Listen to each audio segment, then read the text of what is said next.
Hello, good evening, good day, good afternoon, good morning, whenever it is you watch the Curmudgeon in the Cellar. Several interesting things to talk about tonight, today, tomorrow, whenever. I'm actually doing this at about 1 a.m. on Saturday morning, and I believe today is Gary Gygax's birthday.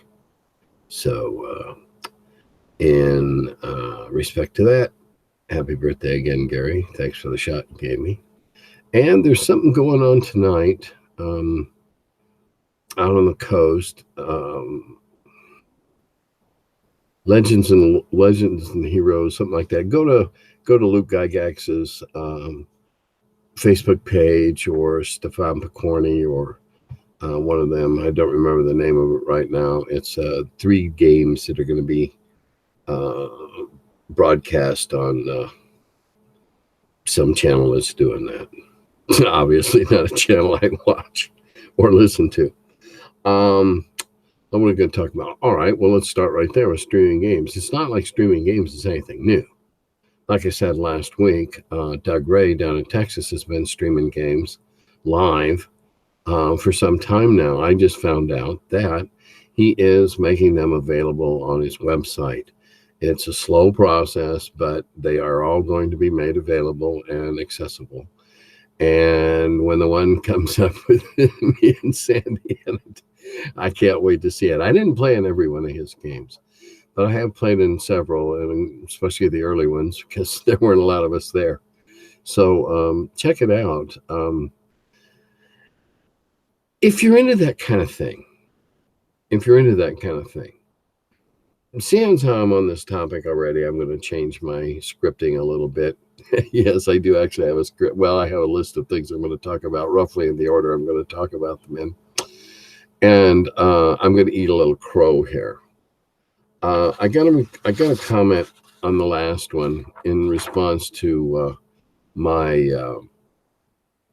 inability to understand why people would find this interesting.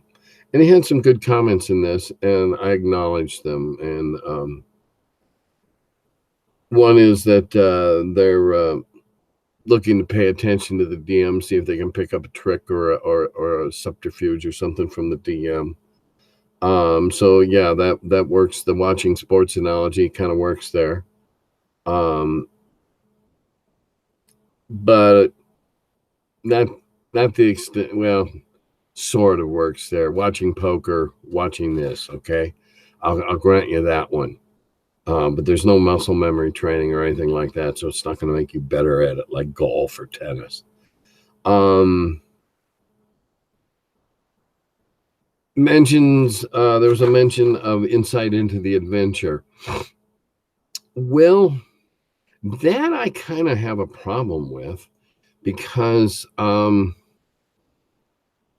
inadvertently or not, and I certainly hope the not is not in play here, you're going to learn an adventure before you go do it. That's meta knowledge. That's metagaming. You're gonna, I mean, you may not start out to do it, but 3 hours into something, you may realize, oh my Lord, that's such and such. That's a journey for the lost toothbrush.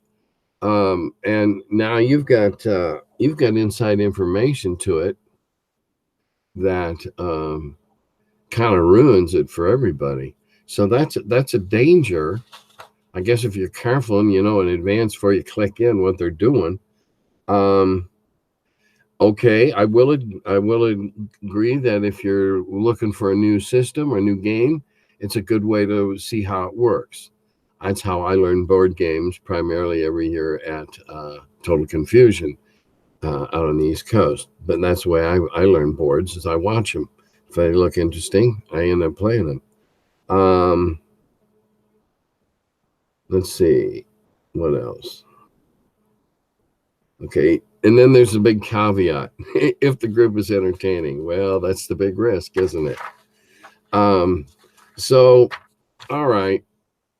I've had pointed out to me by several viewers where what they get out of it that I had not taken into account. And so, okay, I'm not above changing my idea. It still doesn't mean I'm going to go watch them, but I now understand why some other people might. Cool. Watch them if you like them. Got no problem with that. Let's see, what else? Oh, panties in a bunch item of the week.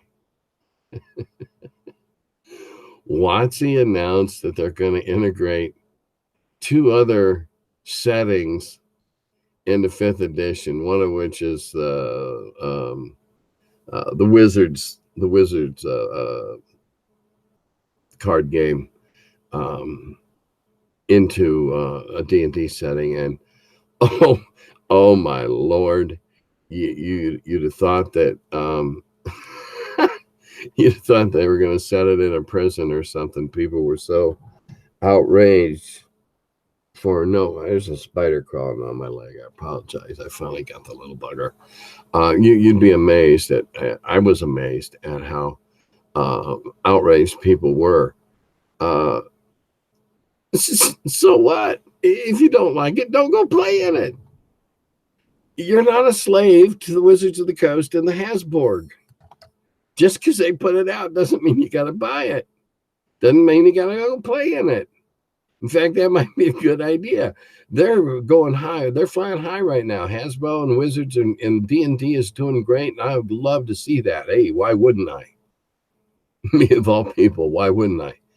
But hey, if they do something that you don't like, there's no rule out there that says you got to buy every damn thing they put out. I've never understood that compulsive collecting mania of some people.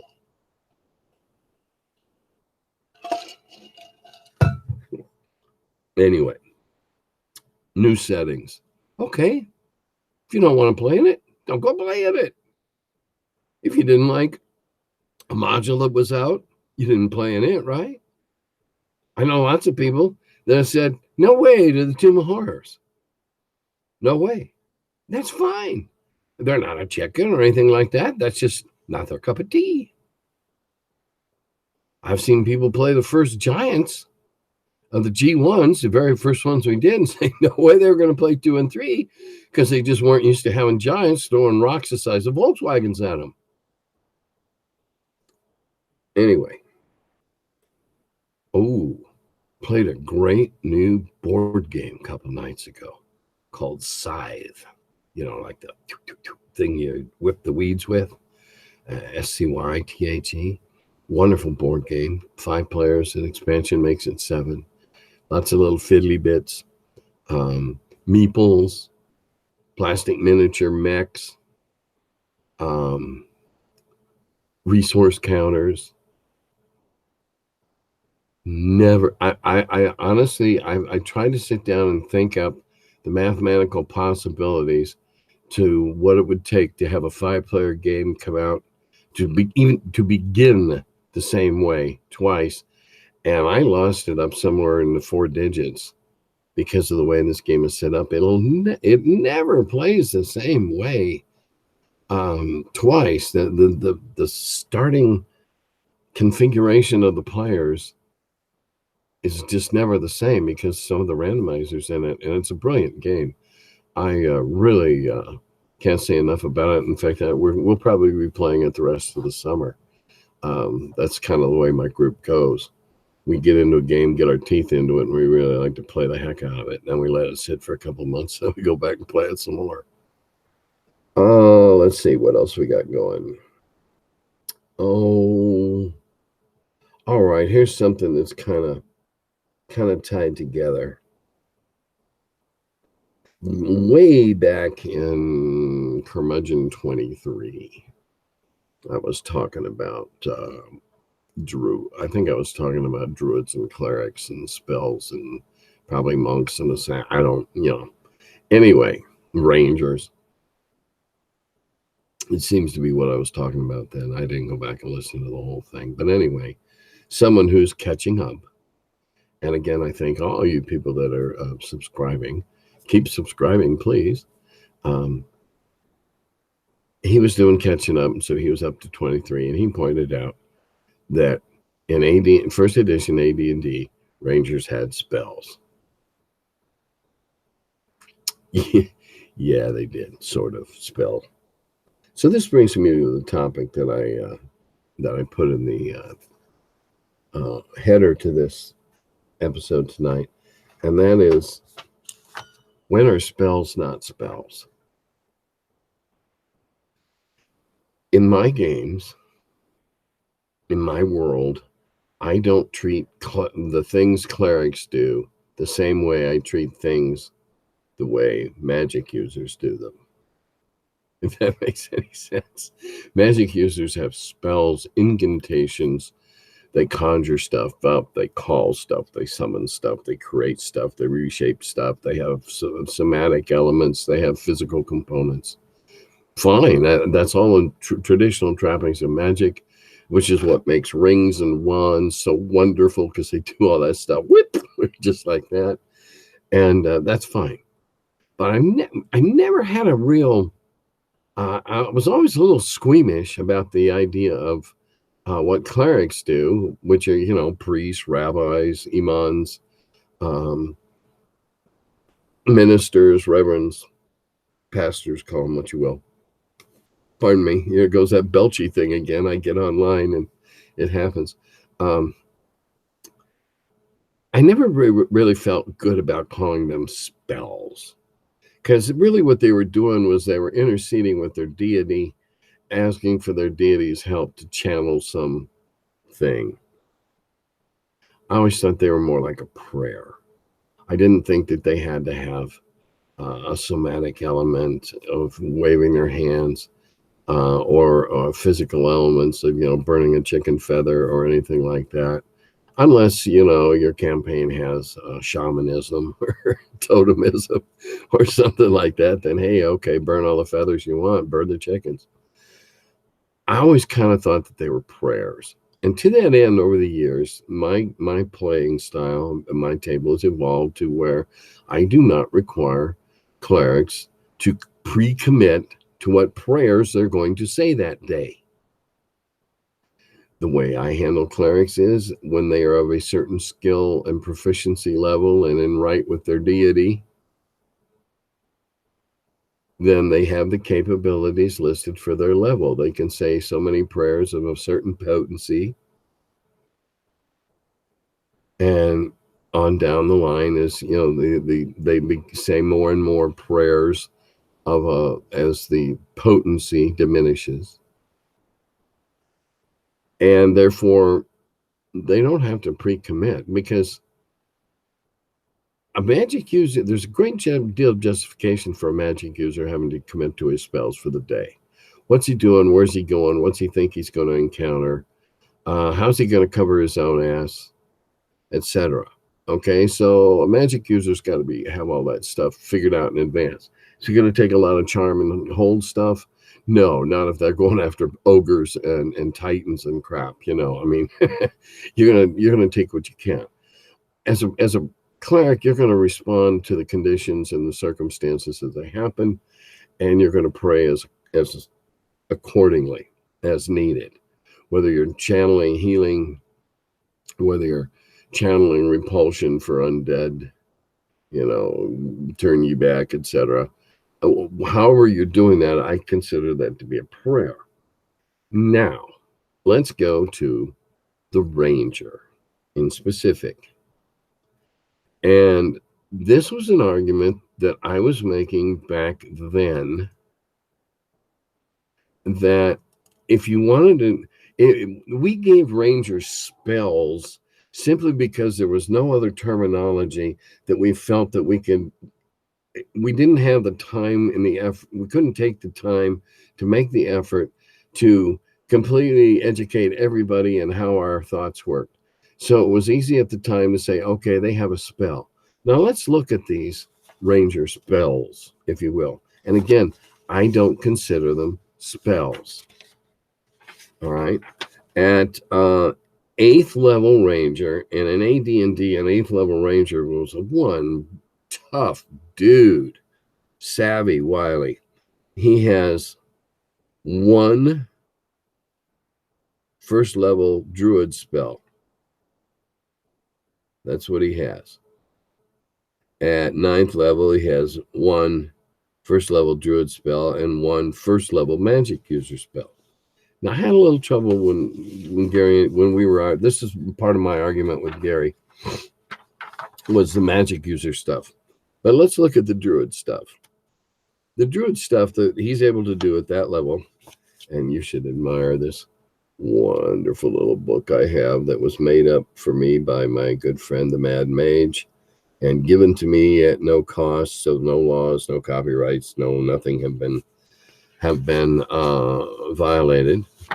And let's look at what the first level spells are. Okay, and these spells, in regard to the way a ranger can deploy them or use them or make use of them, call upon them, are really explainable as crafty knowledge, learning, ability, small a, skills, small s. Okay, we're not going into the formal thing of skills and abilities. That's a whole different element of the game that I never embraced. But okay, what are the first level druid spells? Detect magic. Okay, this guy is so attuned to his outdoor stuff, so attuned to nature, that when he knows when the hair on the back of his neck stands up, he's in the presence of magic. I consider that entirely believable. Detect snares and pits? Well, of course. He's a tracker. He's going to see the bent twig. He's going to see the disturbed patch of ground. Of course. Natural. And I'm okay with saying he can see that stuff indoors. I'm okay with that. Because it's something is acquired along the way that now he's just much better at. Fairy fire. Okay. If you know what kind of different warts and fungi and stuff can be used to produce that, that's quite all right. You can carry all that kind of stuff in your pouch and reach in, mash it all together and fling it at somebody or create fairy fire. It's a phosphorescence. Again, I can explain that away. Locate animals. Well, duh, he's a ranger. Predict weather. Duh, he lives outdoors. And purify water. Again, he lives outdoors. Is that a spell? No. Now, I'm not going to let the aspiring ranger, he's got to get up to like 15th level before he has multiple spells in both disciplines. And my gun in first edition AD&D, a 15th level ranger was right there next to Arnold and Wilt in the Conan movies. I mean, he was one badass. A 15th level ranger, he's like a Robin Hood of every stupid thing Kevin Costner did. This guy really could do. Anyway, let's go back to the original premise. Is it a spell? Is it a prayer? In this case, in the ranger, I think it's a skill, small s. Now, this may be what led to large S skills. Okay. But at the time I was there and I had an influence on Gary, and Gary and I would talk about this kind of stuff, I saw, my point of view then was that I saw this more as prayers, in this case, the druids, a skill. And okay, he's only 8th level ranger. Go sword fight with an 8th level ranger. And he can only do 1 a day. Okay, I'm okay with that limitation. Not a problem. But I don't count that as a spell. I don't think that the ranger has to wake up in the morning and say, today I'm going to need fairy fire. I think he should have that bag of tricks at his disposal, but only able to use 1 in a day. The cleric, the cleric doesn't. The cleric would have to be a prognosticator of some sort, which would undoubtedly violate the religious tenets of a certain high percentage of various deities, because they would that would be magic, et cetera, et cetera, et cetera. You're going to get into a snark. If you think religion is complicated in the real world, I have seen campaigns implode on, collapse on themselves because of getting silly about this guy's deity and this guy's deity, and they were diametrically opposed, and you offended him, and campaigns have imploded and broken up on it. I never got that heavily into who the deity was, but then again, we never worried too much about alignments in my face-to-faces either. It was all generally assumed we were all pretty much neutrals with slight tendencies one way or the other. And by assuming that, hey, we all got along better and the games were a lot more fun. Let's see, what else have I got on my list? Rangers and their spells. What did we watch? Okay, I had another interesting response to snowflake gamers. I'm going to leave my glasses on and wrist flaring here. He says that the big part of the snowflake gamers is video games. You're right. And ironically, video games owe much of what they are to D&D. Lives, experience, levels, reincarnations, bringing back, all those kind of things. Where'd that all come from? It came from D&D. Came from us in Lake Geneva. So yeah, that might be a real valid point, that these people are so used to going back to the last save, or whatever, so that they just never die, and they keep tunneling or boring or running amok their way through whatever the adventure is. Years ago, when Doom was a big deal, and I had a really crappy computer, there was something you could go and download online that changed everything. There were a bunch of cheat codes, and then they changed all those certain monsters on a certain level into Barneys. And yeah, there were days that I came home and I did the cheat codes, so I made them all into Barneys, and I just killed Barneys for as long as it took to unwind from the day. That was stupid and pointless in the long term. Killing Barneys all day with no chance of dying myself is boring in the long term. It's a nice steam escape valve for a few minutes, and then it's like, oh, okay, I've done enough of this. Time to get back into the real world. Yeah, video games are probably a big part of why the snowflake gamers are the way they are. That's a very good point. Let's see, what else did they go on to say?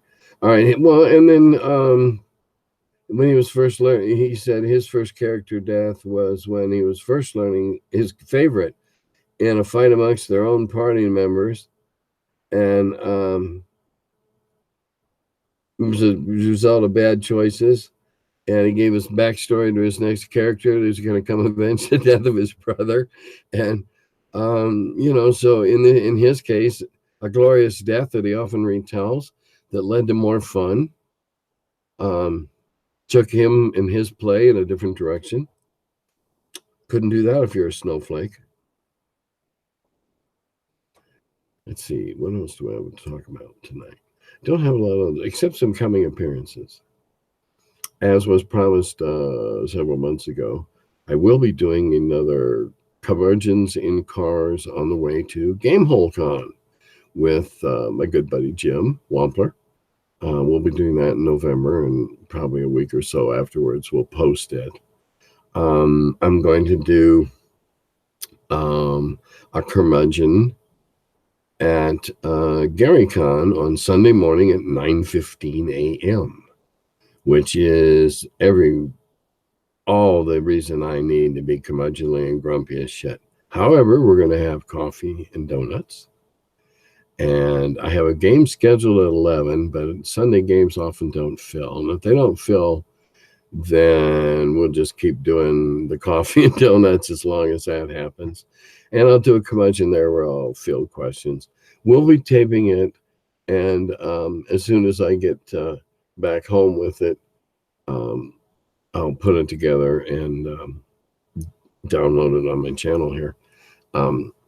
I do have a sponsor. We're going to have some fancy, way over the top, ridiculously ornate credits, a teaser in the beginning, and then an outro or an exit or whatever they call it at the back end. We're working on that right now. In fact, I stepped aside and I'm letting the sponsor and my good friend Zach, they're working out and figuring out how they're going to do it, and then they're going to teach me how to make it together. And eventually, this will be a little more professional looking. Same drivel from me, but it'll be a little classier. Let's see what else we got to say. Look around the room here. Well, I think that might be it. I have run out of words for the evening. Was there anything else on my list? New settings. Yep, side. No, I guess. Spell, not spell. I guess that's it for tonight. So I hope you're playing games on Gary's birthday.